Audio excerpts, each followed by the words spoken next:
ಎಲ್ಲರಿಗೂ ನನ್ನ ನಮಸ್ಕಾರಗಳು.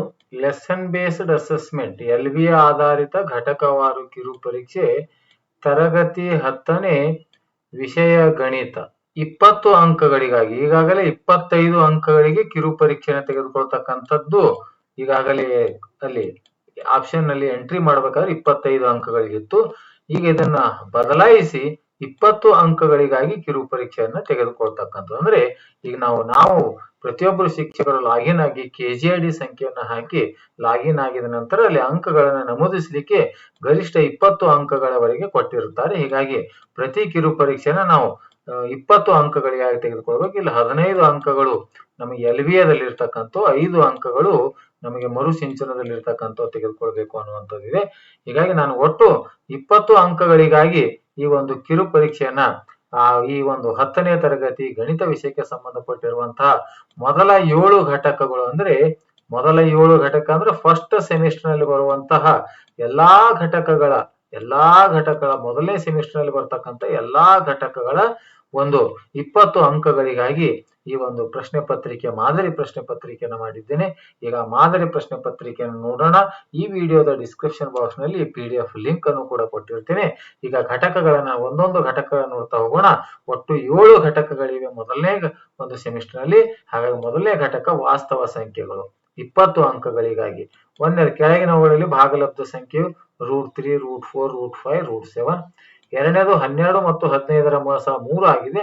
ಹಾಗಾದ್ರೆ 12 ಮತ್ತು 15ರ ಲಸ 60, 45, 36, 90.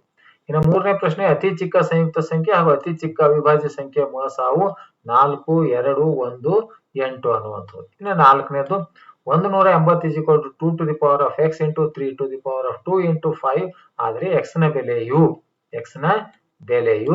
1, 2, 3, 4 ಅನ್ನುವಂಥದ್ದು. 4 ಅಂಕ ಪ್ರಶ್ನೆಗಳಿಗೆ ಪ್ರತಿಯೊಂದಕ್ಕೂ ಒಂದೊಂದು ಅಂಕ. ಇಲ್ಲಿ ಕೂಡ 4 ಪ್ರಶ್ನೆಗಳಿವೆ, ಪ್ರತಿಯೊಂದಕ್ಕೂ ಇಲ್ಲೂ ಕೂಡ ಒಂದೊಂದು ಅಂಕ. ಅಂಕಗಣಿತದ ಮೂಲ ಪ್ರಮೇಯವನ್ನು ನಿರೂಪಿಸಿ 140 ಅನ್ನು ಅದರ ಅವಿಭಾಜ್ಯ ಅಪವರ್ತನಗಳ ಗುಣಲಬ್ಧವಾಗಿ ವ್ಯಕ್ತಪಡಿಸಿ 200 = 2 ರ ಘಾತ m × 5 ರ ಘಾತ n ಆದ್ರೆ m ಮತ್ತು n ಗಳ ಬೆಲೆಗಳನ್ನು ಕಂಡುಹಿಡಿಯಿರಿ. 7 ಮತ್ತು 3 ಅನ್ನು ಮಾತ್ರ ಅವಿಭಾಜ್ಯ ಅಪವರ್ತನಗಳಾಗಿ ಹೊಂದಿರುವ ಸಂಖ್ಯೆಯನ್ನ ಬರೆಯಿರಿ ಅಂತ. ಇನ್ನ ಪ್ರಶ್ನೆ ಸಂಖ್ಯೆ 3, ಇಲ್ಲಿ 2 ಅಂಕದ 3 ಪ್ರಶ್ನೆಗಳಿವೆ, ಒಟ್ಟು 6 ಅಂಕಗಳು. ಈಗ 9ನೇ ಪ್ರಶ್ನೆ 91, 26ರ ಲಸ 182 ಆದ್ರೆ 91 ಮತ್ತು 26ರ ಮಸಾವನ್ನ ಕಂಡುಹಿಡಿಯಿರಿ. ಸಂಯುಕ್ತ ಸಂಖ್ಯೆ ಎಂದರೇನು? 23, 24 ಇವುಗಳಲ್ಲಿ ಸಂಯುಕ್ತ ಸಂಖ್ಯೆ ಯಾವುದು?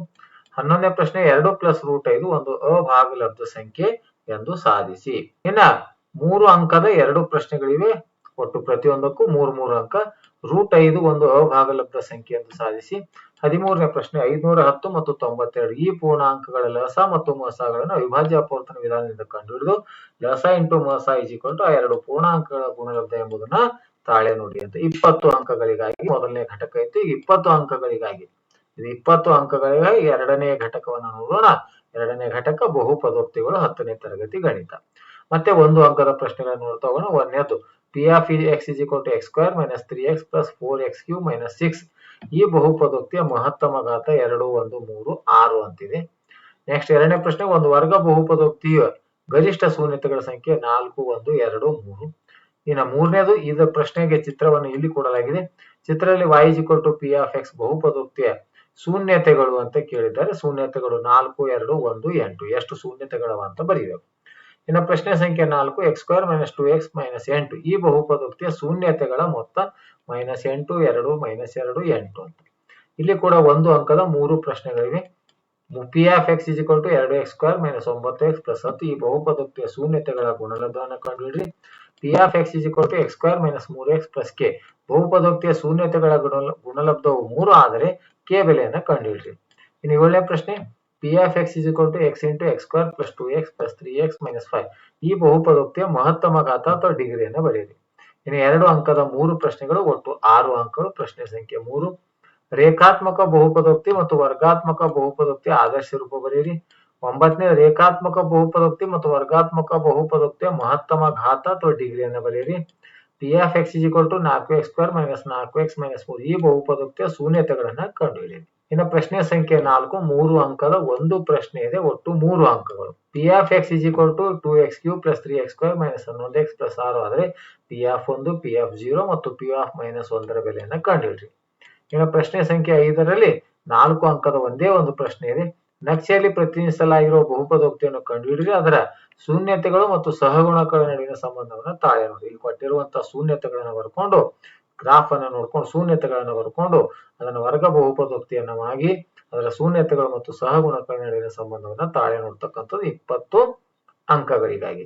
ಈಗ ಮುಂದಿನ ಘಟಕ ಮೂರನೇ ಘಟಕ ಇದು ಮೂರನೇ ಘಟಕ ಎರಡು ಚರಾಕ್ಷರವುಳ್ಳ ರೇಖಾತ್ಮಕ ಸಮೀಕರಣಗಳ ಜೋಡಿಗಳು. ಮೂರನೇ ಘಟಕ 20 ಅಂಕಗಳಿಗೆ 10ನೇ ತರಗತಿ ಗಣಿತ. ಇಲ್ಲಿ ಒಂದು ಅಂಕದ 3 ಪ್ರಶ್ನೆಗಳಿಗೆ ಒಟ್ಟು 3 ಅಂಕಗಳು.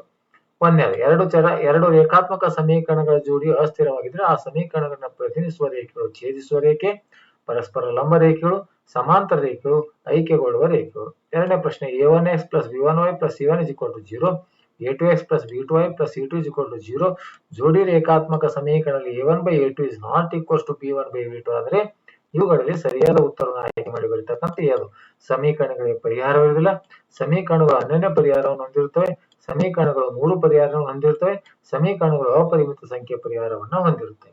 ಮೂರನೇ ಪ್ರಶ್ನೆ a1x plus b1y plus c1 0 ಮತ್ತು a2x plus b2y plus c2 0 ರೂಪದ ರೇಖಾತ್ಮಕ ಸಮೀಕರಣಗಳಿಗೆ ಎಳೆದ ರೇಖೆಗಳು ಪರಸ್ಪರ ಐಕ್ಯಗೊಂಡರೆ ಕೆಳಗಿನವುಗಳಲ್ಲಿ ಯಾವುದು ಸರಿಯಾದ ಸಂಬಂಧ ಅಂತ ಕೇಳಿದ್ರೆ a1/a2 ಸಮನಾಗಿದೆ b1/b2 ಸಮನಾಗಿದೆ c1/2.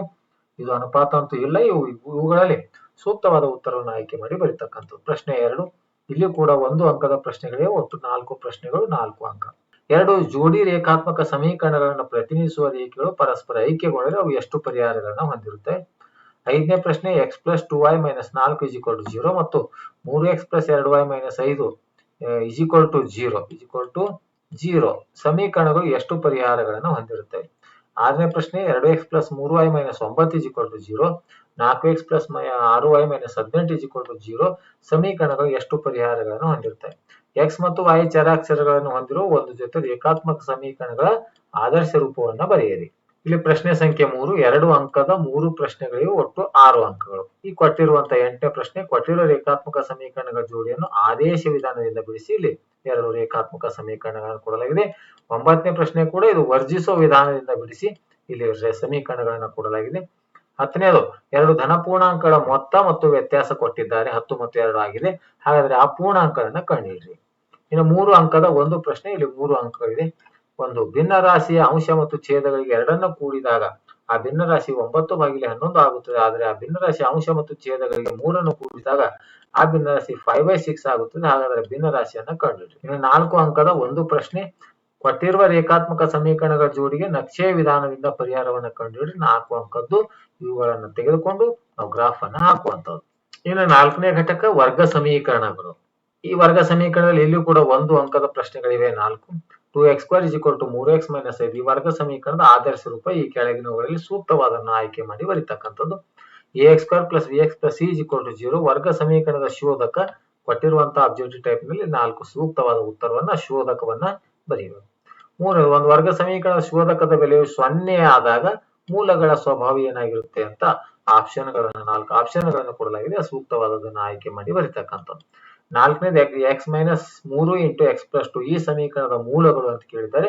-3 2, 3 - 2, -3 - 2, 3 ಮತ್ತು 2. ಇನ್ನು 2ನೇ ಪ್ರಶ್ನೆ ಇಲ್ಲಿಯೂ ಕೂಡ 1 ಅಂಕದ ಪ್ರಶ್ನೆಗಳಿವೆ, 3 ಪ್ರಶ್ನೆಗಳು. 2 ಅನುಕ್ರಮ ಧನ ಪೂರ್ಣಾಂಕಗಳ ಗುಣಲಬ್ಧ 306 ಆಗಿದೆ. ಈ ಹೇಳಿಕೆಯನ್ನು ವರ್ಗ ಸಮೀಕರಣ ಆದರ್ಶ ರೂಪದಲ್ಲಿ ಬರೆಯಿರಿ. x² - x 0 ಈ ಸಮೀಕರಣದ ಮೂಲಗಳನ್ನು ಕಂಡುಹಿಡಿಯಿರಿ. x² - 9 0 ಈ ವರ್ಗ ಸಮೀಕರಣದ ಮೂಲಗಳ ಸ್ವಭಾವವನ್ನ ಬರೆಯಿರಿ.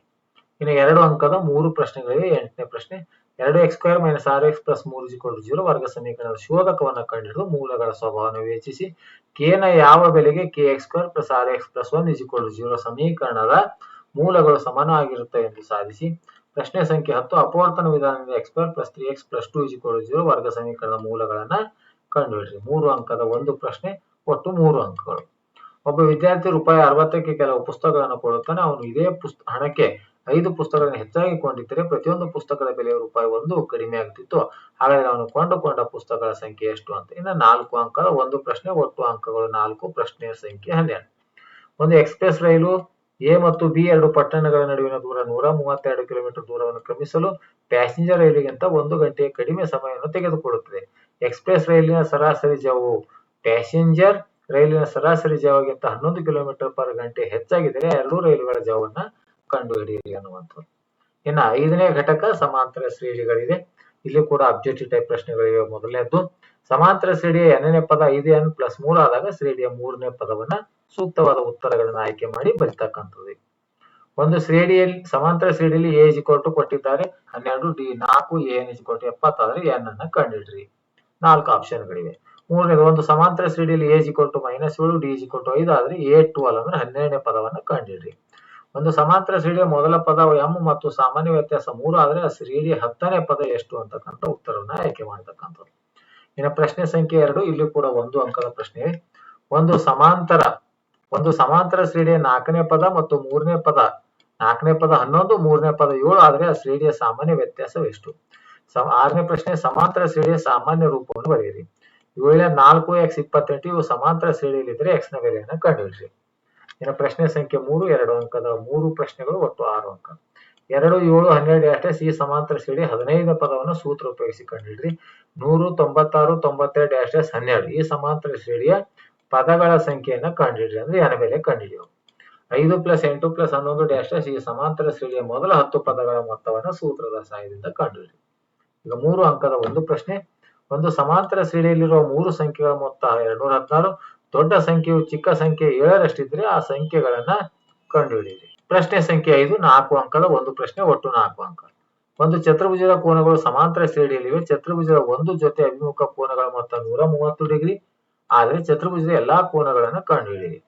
ಇನ್ನು ಘಟಕ 6 ತ್ರಿಭುಜ 10ನೇ ತರಗತಿ 20 ಅಂಕಗಳಿಗಾಗಿರುವಂತಹ ಘಟಕ ಪರೀಕ್ಷೆ. ಇಲ್ಲಿ ಕೊಟ್ಟಿರ್ತಕ್ಕಂಥದ್ದು ತ್ರಿಭುಜ ಎಬಿಸಿಯಲ್ಲಿ ಡಿ ಸಮಾಂತರವಾಗಿದೆ ಬಿಸಿ, ಎಡಿ X, dB x -2, A x+2 ಮತ್ತು ಇಸಿ x -1 ಆದರೆ ಎಕ್ಸ್ ನ ಬೆಲೆ ಎಷ್ಟಾಗುತ್ತೆ ಅಂತ ಇಲ್ಲಿ ಉತ್ತರವನ್ನು ಕೊಟ್ಟಿದ್ದಾರೆ. ಸೂಕ್ತವಾದ ಉತ್ತರವನ್ನು ಆಯ್ಕೆ ಮಾಡಿ ಬರೀತಕ್ಕಂಥದ್ದು. 2ab ಡಿ ಮತ್ತು ಬಿಸಿ 8 ಸೆಂಟಿಮೀಟರ್ ಇರುವಂತೆ ತ್ರಿಭುಜ ಎಬಿಸಿಯು ತ್ರಿಭುಜ ಡಿಎಫ್ ಗೆ ಸಮರೂಪವಾಗಿದೆ. ಹಾಗಾದ್ರೆ ಇಎಫ್ ನ ಅಳತೆ ಎಷ್ಟು ಅಂತ. ಮೂರನೇ ಪ್ರಶ್ನೆ ತ್ರಿಭುಜ ಎಬಿಸಿಯಲ್ಲಿ A 1/4 × AC, AB 6 centimetre, D ಸಮಾಂತರವಾಗಿದೆ ಬಿಸಿ ಆದ್ರೆ ಎಡಿ ಅಳತೆ ಎಷ್ಟು ಅಂತ ಕೇಳಿದ್ದಾರೆ. ನಾಲ್ಕನೇ ಪ್ರಶ್ನೆ ತ್ರಿಭುಜ ಎಲ್ಎಂಎನ್ ಅಲ್ಲಿ ಕೋನ ಎಲ್ 50 ಡಿಗ್ರಿ, ಎನ್ 60 ಡಿಗ್ರಿ. ತ್ರಿಭುಜ ಎಲ್ಎಂಎನ್ ಮತ್ತು ತ್ರಿಭುಜ ಪಿಕ್ಯೂಆರ್ ಸಮರೂಪವಾದರೆ ಕೋನ ಕ್ಯೂ ನ ಅಳತೆ ಎಷ್ಟು ಅಂತ ಕೊಟ್ಟಿದ್ದಾರೆ. ಪ್ರಶ್ನೆ ಸಂಖ್ಯೆ 2 1 ಅಂಕದ್ದು. ಸಮರೂಪ ಆಕೃತಿಗಳು ಎಂದರೇನು?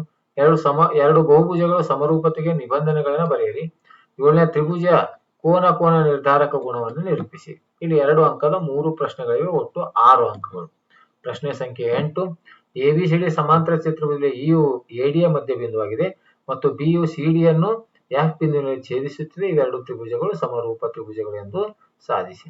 9ನೇ ತ್ರಿಭುಜ ಎಬಿಸಿಯಲ್ಲಿ ಡಿ ಸಮಾಂತರವಾಗಿದೆ ಬಿಸಿ ಆಗಿದೆ, ಎಡಿ ಕೊಟ್ಟಿದ್ದಾರೆ, ಎಬಿ ಕೊಟ್ಟಿದ್ದಾರೆ, ಎಸಿ ಕೊಟ್ಟಿದ್ದಾರೆ, ಎನ್ನ ಕಂಡುಹಿಡಿಯಿರಿ. ಇನ್ನು ಪ್ರಶ್ನೆ ಸಂಖ್ಯೆ 10 6 ಮೀಟರ್ ಎತ್ತರದ ನೇರವಾದ ಕಂಬವು ನೆಲದ ಮೇಲೆ 4 ಮೀಟರ್ ಎತ್ತರದ ಒಂದು ನೆರಳನ್ನು ಉಂಟು ಮಾಡುತ್ತದೆ.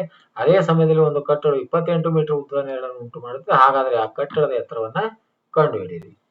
ಇನ್ನು ಪ್ರಶ್ನೆ ಸಂಖ್ಯೆ 4 ಇಲ್ಲಿ 3 ಅಂಕದ ಒಂದು ಪ್ರಶ್ನೆ ಇದೆ. ಇಲ್ಲಿ ಪ್ರಶ್ನೆಯನ್ನು ಬರಲಿ. ಚಿತ್ರದಲ್ಲಿ PS/SQ ಸಮನಾಗಿದೆ PT/TR ಮತ್ತು ಕೋನ PST ಸಮನಾಗಿದೆ ಕೋನ PRQ ಆದಾಗ ತ್ರಿಭುಜ PQR ಒಂದು ಸಮದ್ವಿಬಾಹು ತ್ರಿಭುಜ ಎಂದು ಸಾಧಿಸಿ ಇಲ್ಲಿ ತ್ರಿಭುಜವನ್ನು ಕೂಡ ಕೊಡಲಾಗಿದೆ.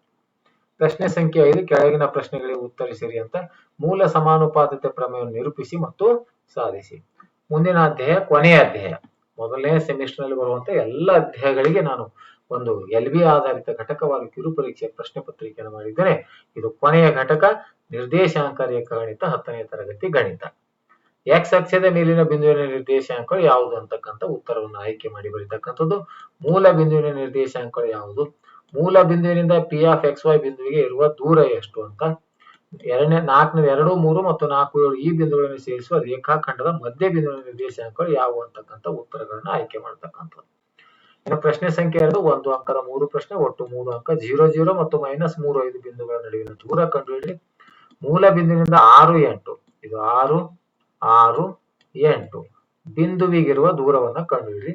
2 3 ಮತ್ತು 4 3 ಬಿಂದುಗಳನ್ನು ಸೇರಿಸುವ ರೇಖಾಖಂಡದ ಮಧ್ಯ ಬಿಂದುವಿನ ನಿರ್ದೇಶಾಂಕಗಳನ್ನು ಕಂಡುಹಿಡಿಯಿರಿ. ಪ್ರಶ್ನೆ ಸಂಖ್ಯೆ 3 2 ಅಂಕದ 2 ಪ್ರಶ್ನೆ, ಒಟ್ಟು 4 ಅಂಕಗಳು. 8ನೇ ಪ್ರಶ್ನೆ 5, 6 ಮತ್ತು 1, 3 ಈ ಬಿಂದುಗಳ ನಡುವಿನ ದೂರವನ್ನು ಸೂತ್ರ ಉಪಯೋಗಿಸಿ ಕಂಡುಹಿಡಿಯಿರಿ. 9ನೇ ಪಿ ಬಿಂದುವಿನ ನಿರ್ದೇಶಾಂಕ 2 - 3 ಕ್ಯೂದು 10y. ಬಿಂದುಗಳ ನಡುವಿನ ದೂರ 10 ಮಾನಗಳಾದರೆ y ಬೆಲೆಗಳನ್ನು ಕಂಡುಹಿಡಿಯಿರಿ. ಪ್ರಶ್ನೆ ಸಂಖ್ಯೆ 4 3 ಅಂಕದ 3 ಪ್ರಶ್ನೆ, ಒಟ್ಟು 9 ಅಂಕ. 10ನೇದು 1, 7, 4, 2 -1, 1 ಮತ್ತು -4, 4 ಬಿಂದುಗಳು ಒಂದು ಚೌಕದ ಶೃಂಗಗಳಾಗಿವೆ ಎಂದು ತೋರಿಸಿ.